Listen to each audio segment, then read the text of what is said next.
बालकांड का 11वां सर्ग। राजा दशरथ का ऋष्यशृंग मुनि से मिलन और उन्हें यज्ञ के लिए अयोध्या लाना। महर्षि सनत कुमार की भविष्यवाणी सुनने के बाद मंत्री सुमंत्र ने राजा दशरथ को सलाह दी कि वे अंग देश के राजा रोमपाद से मिले। राजा रोमपाद की पुत्री शांता का विवाह महान तपस्वी ऋष्यशृंग मुनि से हुआ था, जो अपनी पवित्रता और तपोबल के लिए प्रसिद्ध थे। सुमंत्र ने कहा कि केवल यही मुनि राजा को पुत्र प्राप्ति का मार्ग दिखा सकते हैं। आशा से भरे हुए राजा दशरथ अपनी रानियों और मंत्रियों के साथ अंग देश की ओर यात्रा पर निकल पड़े। वे जंगलों और नदियों को पार करते हुए अंत में अंग देश पहुंचे। राजा रोमपाद ने राजा दशरथ का बड़े प्रेम और सम्मान से स्वागत किया। वहीं राजा दशरथ की भेंट शांता और उनके पति तेजस्वी और शांत स्वभाव वाले ऋष्यशृंग मुनि से हुई। कुछ समय तक वहां आतिथ्य स्वीकार करने के बाद राजा दशरथ ने अपना दुख प्रकट किया और पुत्र प्राप्ति की इच्छा बताई। उन्होंने विनम्रता से ऋष्यशृंग मुनि से प्रार्थना की कि वे अयोध्या आकर पवित्र यज्ञ संपन्न कराएं।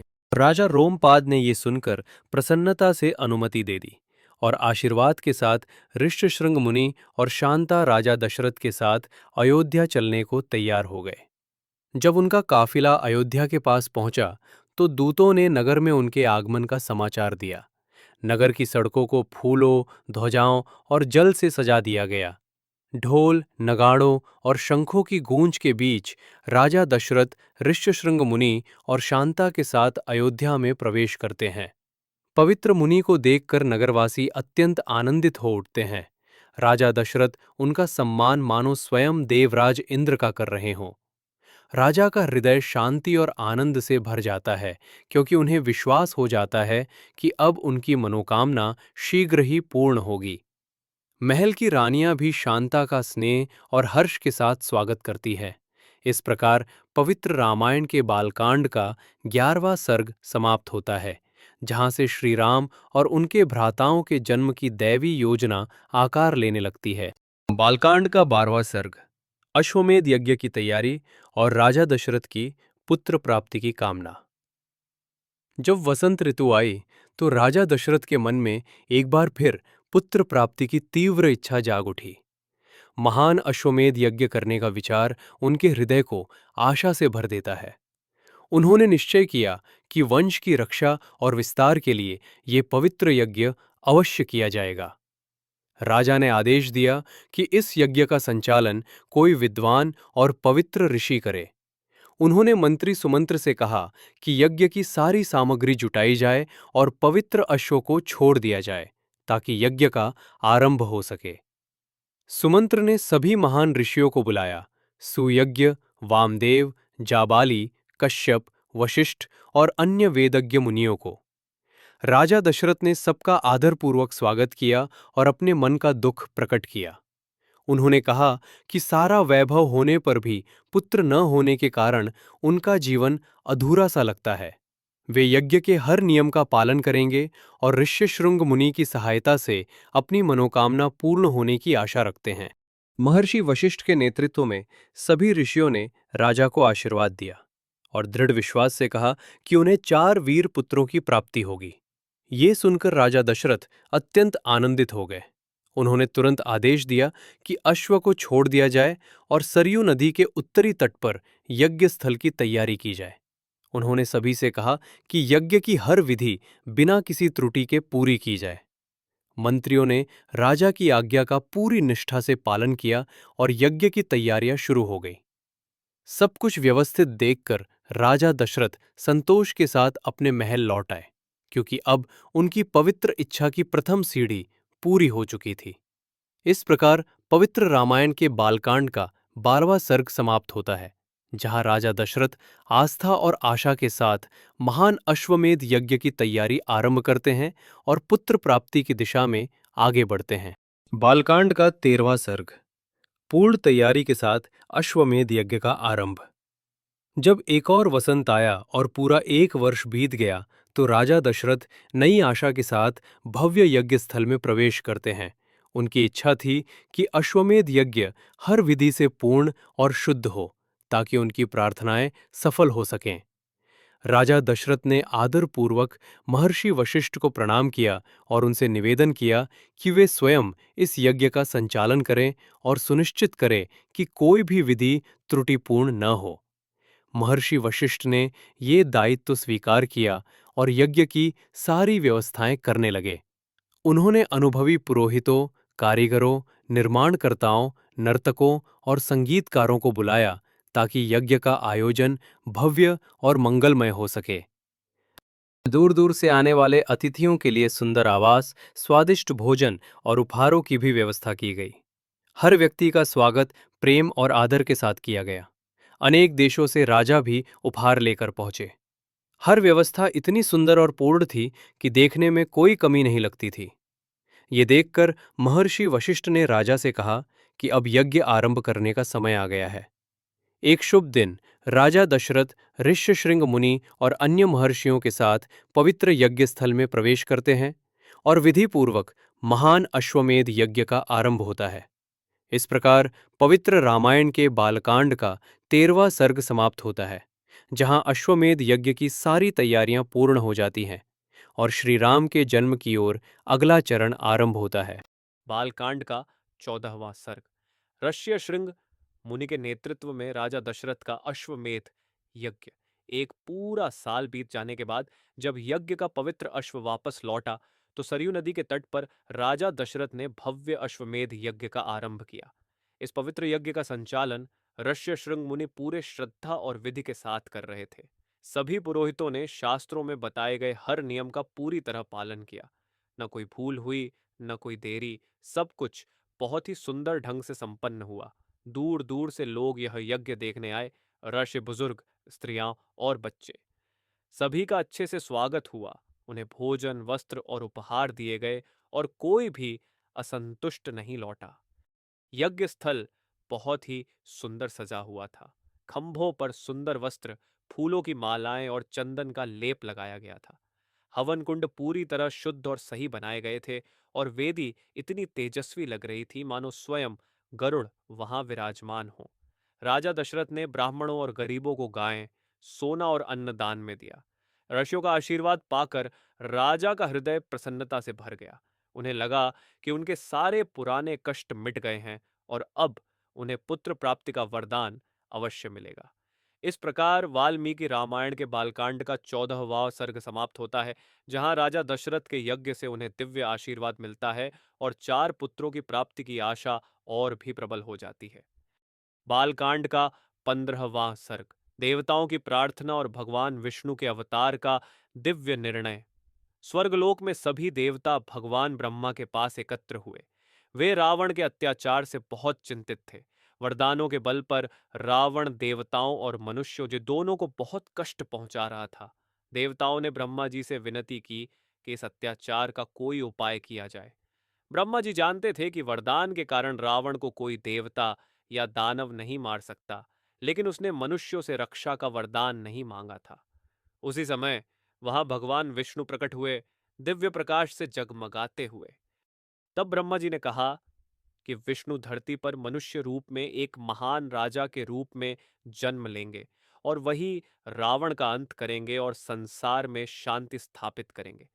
यह सुनकर सभी देवता आनंदित हो गए और इस दिव्य योजना की स्तुति करने लगे। उन्हें यह भी समझ में आ गया कि राजा दशरथ का अश्वमेध यज्ञ इसी महान योजना का एक भाग है और वही इस अवतार के पिता बनेंगे। इस प्रकार वाल्मीकि रामायण के बालकांड का 15वां सर्ग समाप्त होता है, जहां देवताओं की प्रार्थना से भगवान विष्णु के श्री राम के रूप में अवतार लेने का दिव्य निर्णय होता है। बालकांड का 16वां सर्ग। पुत्र कामेष्टि यज्ञ और पुत्र प्राप्ति का वरदान। उधर देवता अपनी योजना बना रहे थे और इधर अयोध्या में राजा दशरथ संतान की प्राप्ति के लिए पवित्र पुत्र कामेष्टि यज्ञ कर रहे थे। यज्ञ की अग्नि प्रज्वलित थी, मंत्रोच्चार गूंज रहे थे। तभी अग्नि से एक दिव्य पुरुष प्रकट हुए। उन्हें कहा गया यज्ञ पुरुष। उनके हाथ में सोने का पात्र था जिसमें दिव्य खीर भरी हुई थी। यज्ञ पुरुष ने वो खीर राजा दशरथ को देते हुए कहा, ये देवताओं का प्रसाद है, इसे अपनी रानियों को दीजिए, इससे उन्हें उत्तम पुत्रों की प्राप्ति होगी। राजा दशरथ आनंद से भर उठे उन्होंने देवाज्ञा के अनुसार उस प्रसाद को अपनी तीनों रानियों कौशल्या, सुमित्रा और कैकई में श्रद्धा के साथ बांट दिया। यज्ञ सफलतापूर्वक पूर्ण हुआ। देवता प्रसन्न हुए और पूरी अयोध्या में आशा और आनंद का वातावरण छा गया। सबको प्रतीक्षा थी राजकुमारों के जन्म की, जो आगे चलकर श्री राम, लक्ष्मण, भरत और शत्रुघ्न के नाम से जाने जाएंगे। इसी के साथ वाल्मीकि रामायण के बालकांड का 16वां सर्ग समाप्त होता है, जहां देवताओं की योजना और दशरथ की भक्ति से श्री राम की कथा का शुभ आरंभ होता है। बालकांड का 17वां सर्ग, वानर वंश की उत्पत्ति। जब देवता भगवान विष्णु के अवतार की योजना से प्रसन्न थे, तभी ब्रह्मा जी ने उनसे कहा, ऐसे शक्तिशाली प्राणी उत्पन्न करो जो वानर के समान हों, पर बुद्धि, बल और पराक्रम में अद्भुत हों। ये वानर आगे चलकर श्री राम के कार्य में सहायक बनेंगे। ब्रह्मा जी की आज्ञा पाकर देवताओं ने अपनी दिव्य शक्तियों से वानरों की सृष्टि की। वे अत्यंत तेजस्वी थे, बलशाली और निडर थे। वे आकाश में उड़ सकते थे, अपने आकार को बदल सकते थे और असाधारण कार्य करने में सक्षम थे। इन वानरों का जन्म ही इसलिए हुआ था कि वे धर्म की रक्षा में श्री राम का साथ दें और रावण जैसे अधर्मी का नाश करें। इसी के साथ वाल्मीकि रामायण के बालकांड का 17वां सर्ग समाप्त होता है, जहां वानर वंश की उत्पत्ति से श्री राम के दिव्य अभियान की भूमिका तैयार होती है। बालकांड का 18वां सर्ग, श्री राम, भरत, लक्ष्मण और शत्रुघ्न का जन्म। पुत्र कामेष्टि यज्ञ के पूरे 12 महीने बीत जाने के बाद चैत्र मास के शुक्ल पक्ष में एक अत्यंत शुभ और पावन क्षण आया। नवमी तिथि पुनर्वसु नक्षत्र के योग में महारानी कौशल्या ने सूर्य के समान तेजस्वी, गुण और सौंदर्य से परिपूर्ण श्री राम को जन्म दिया। अगले ही दिन महारानी कैकई ने भरत को जन्म दिया और महारानी सुमित्रा ने 2 जुड़वा पुत्रों लक्ष्मण और शत्रुघ्न को जन्म दिया। चारों ओर अयोध्या आनंद से भर उठी। नगर में उत्सव मनाया गया, वाद्य यंत्र बजे, दान दिए गए और देवताओं के प्रति कृतज्ञता प्रकट की गई। राजा दशरथ की दीर्घ प्रतीक्षा समाप्त हुई। उनका हृदय पूर्ण हो गया और वे देवताओं के प्रति गहन कृतज्ञता से भर उठे। ऋषि मुनियों ने नवजात राजकुमारों को आशीर्वाद दिया और उनमें महानता व दिव्य भविष्य के स्पष्ट संकेत देखे। इसी के साथ वाल्मीकि रामायण के बालकांड का 18वां सर्ग समाप्त होता है, जहां शुभ नक्षत्रों में चारों राजकुमारों का जन्म होता है और अयोध्या आनंद और उत्सव में डूब जाती है। जय श्री राम। बालकांड का 19वां सर्ग, विश्वामित्र का आग्रह और दशरथ की दुविधा। एक दिन महान ऋषि विश्वामित्र राजा दशरथ की सभा में पधारे। राजा ने उनका पूरे सम्मान और आदर के साथ स्वागत किया। ऋषि विश्वामित्र ने अपने आगमन का कारण बताया। 2 शक्तिशाली राक्षस मारीच और सुबाहु उनके पवित्र यज्ञ को भंग कर रहे थे। वे यज्ञ की अग्नि में मांस और रक्त डालकर तपस्या को अपवित्र कर देते थे। यज्ञ के कठोर नियमों में बंधे होने के कारण ऋषि विश्वामित्र अपने दिव्य तपोबल का प्रयोग उन पर शाप देने के लिए नहीं कर सकते थे। इसलिए उन्होंने राजा दशरथ से ये अनुरोध किया कि युवराज श्री राम उनके साथ चले और यज्ञ की रक्षा करें। ऋषि ने यह भी कहा कि वे श्री राम को दिव्य अस्त्र शस्त्रों का ज्ञान देंगे और उन्हें बल, यश और कीर्ति का आशीर्वाद प्रदान करेंगे। ये सुनते ही राजा दशरथ का हृदय व्याकुल हो उठा। अपने लाडले पुत्र को भयानक राक्षसों के सामने भेजने का विचार ही उन्हें असहनीय लगने लगा। एक ओर था राजधर्म और ऋषि की आज्ञा, और दूसरी ओर पिता का स्नेह और भय। राजा दशरथ गहरी दुविधा में पड़ गए। इसी के साथ वाल्मीकि रामायण के बालकांड का 19वां सर्ग समाप्त होता है, जहां ऋषि विश्वामित्र का दिव्य उद्देश्य दशरथ के पितृ हृदय से टकराता है और यहीं से श्री राम के वीर जीवन की यात्रा का आरंभ होता है। जय श्री राम। बालकांड का 20वां अध्याय, दशरथ की व्याकुलता और विश्वामित्र का संकल्प। जब महर्षि विश्वामित्र की प्रार्थना राजा दशरथ ने सुनी, तो उनका हृदय प्रेम और भय से भर उठा। वे बोले, मेरा राम तो अभी छोटा सा बालक है, अभी 16 वर्ष का भी नहीं हुआ।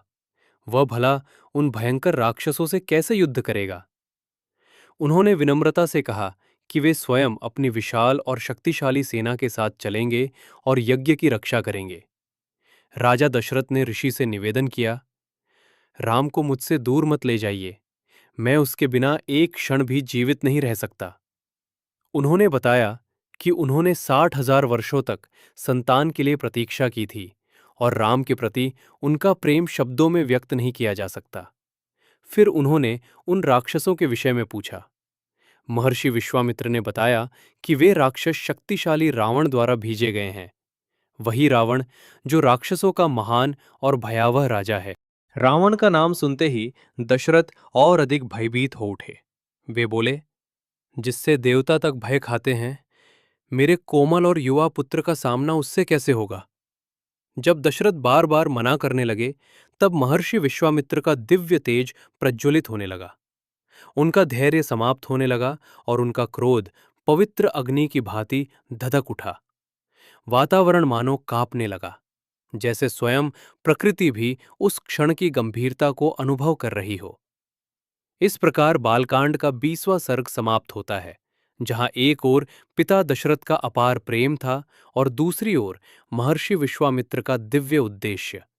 यहीं से प्रारंभ होती है श्री राम के जीवन की अगली महान और नियति निर्धारित यात्रा। जय श्री राम। कहानी क्रम से सुनने के लिए प्लेलिस्ट जरूर देखें। अगले अध्याय बहुत जल्द आ रहे हैं। अगर आपको ये वीडियो पसंद आए तो कृपया इसे लाइक करें, सब्सक्राइब करें और अपने दोस्तों और परिवार के साथ शेयर करें, ताकि ज़्यादा से ज़्यादा लोग, खासकर नई पीढ़ी, इस महान और शाश्वत कहानी को सीख सके और याद रख सके।